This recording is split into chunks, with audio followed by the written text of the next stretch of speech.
Isa ka ba sa mga batang mahilig sa numbers? O isa ka sa mga natatakot at nahihirapang intindihin ang mga mathematical concepts? Huwag kang mag-alala. Nandito ako para tulungan ka. Ang mathematics ay gagawin nating easy, fun, and exciting. With me, Teacher Joyce. Hi kids! Welcome to another exciting lesson.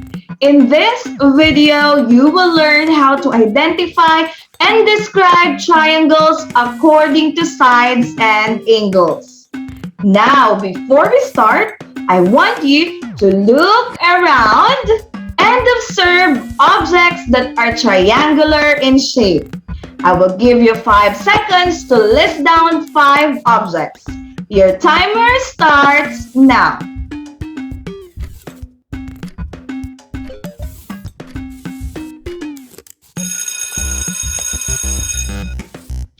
Time's up! Did you see an object triangular in shape? Yes! Perfect! I also list down some objects that I have at home. I have a triangular ruler, a slice of pizza.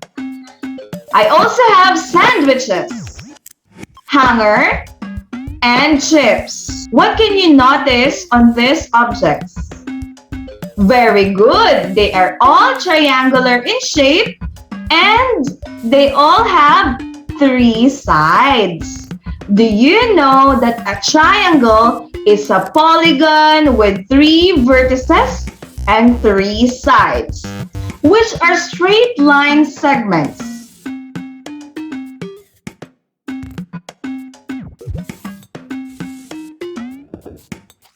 Triangles can also be classified according to sides and angles. Let us study the kinds of triangle according to their sides.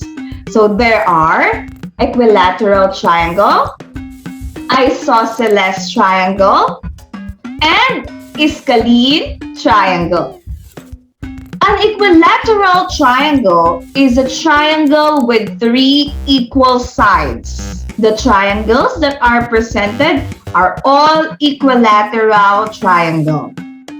They have 3 equal sides.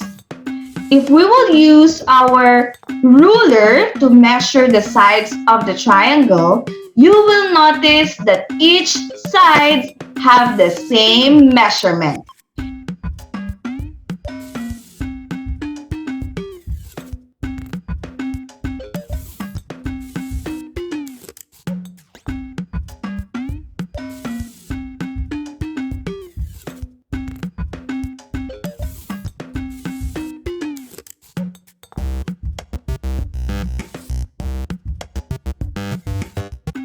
And we also use this symbol.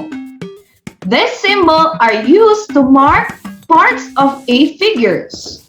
When parts of the same or different figures are marked using the same symbol, that means those parts have equal measurement or congruent. Next, we have isosceles triangle. An isosceles triangle is a triangle with 2 equal sides. The triangles that are presented are isosceles triangle. If we will measure the triangles using a ruler, you will notice that they have 2 equal sides.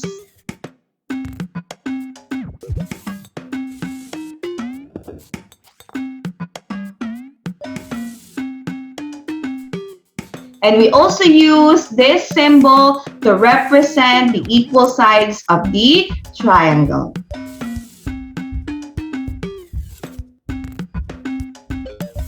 Next is scalene triangle.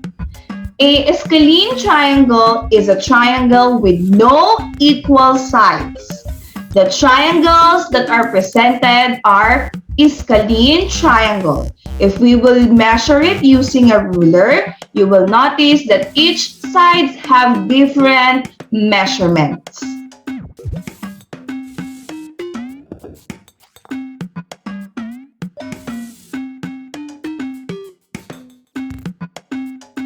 Next, let us proceed to the kinds of triangle according to angles. The kinds of triangle according to their angles are the right triangle, acute triangle, obtuse triangle, and the equiangular triangle. A right triangle is a triangle with a right angle or an angle which measures 90 degrees. This time we will use a protractor to measure the angle of the triangle.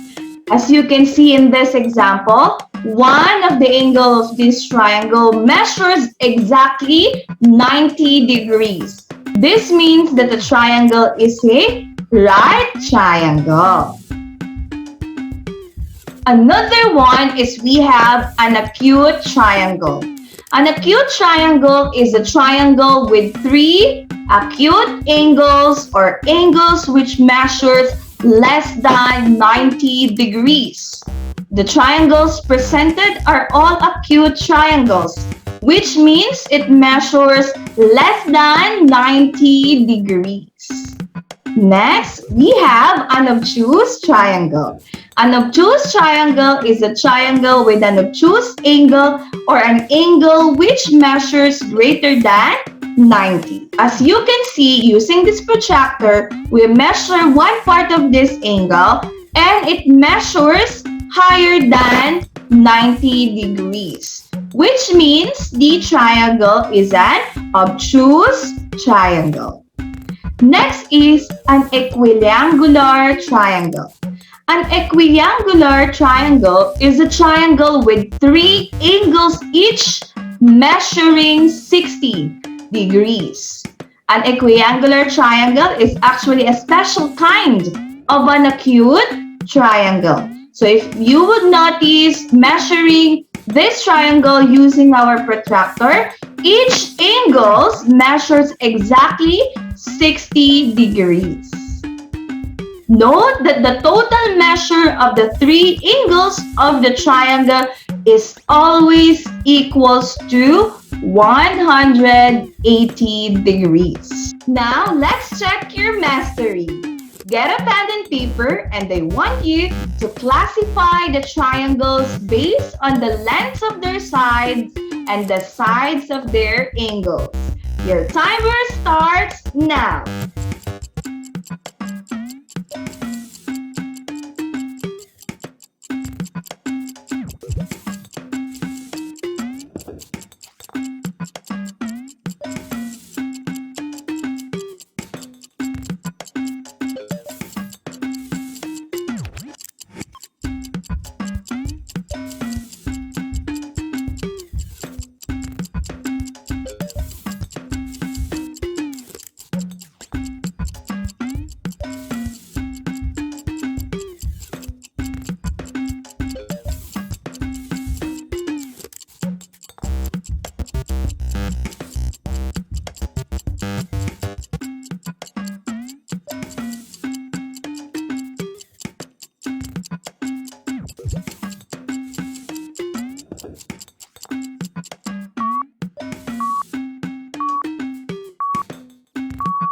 Time's up! Let's check your work.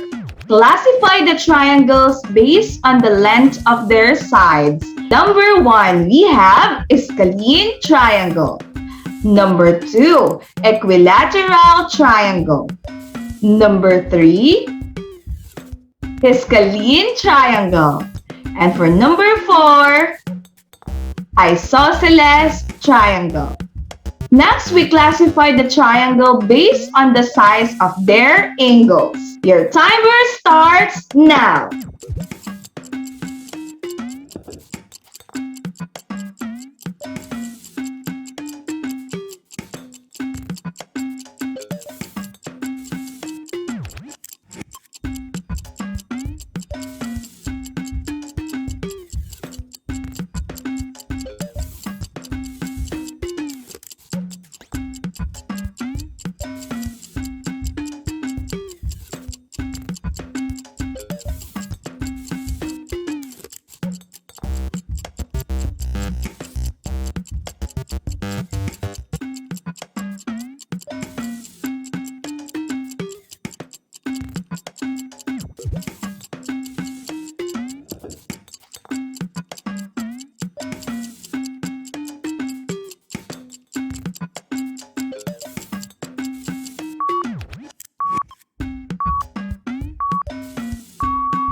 is up. Let's check your work.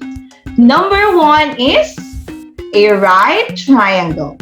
Number 2, equiangular triangle. Number 3, acute triangle. And number 4 is an obtuse triangle. Did you get a perfect score?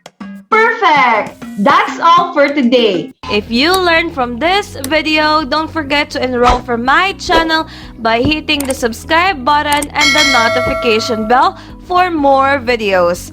Once again, this is your teacher Joy saying, ang mahirap na math problems ay kaya nating padaliin. Bye-bye and have a great day!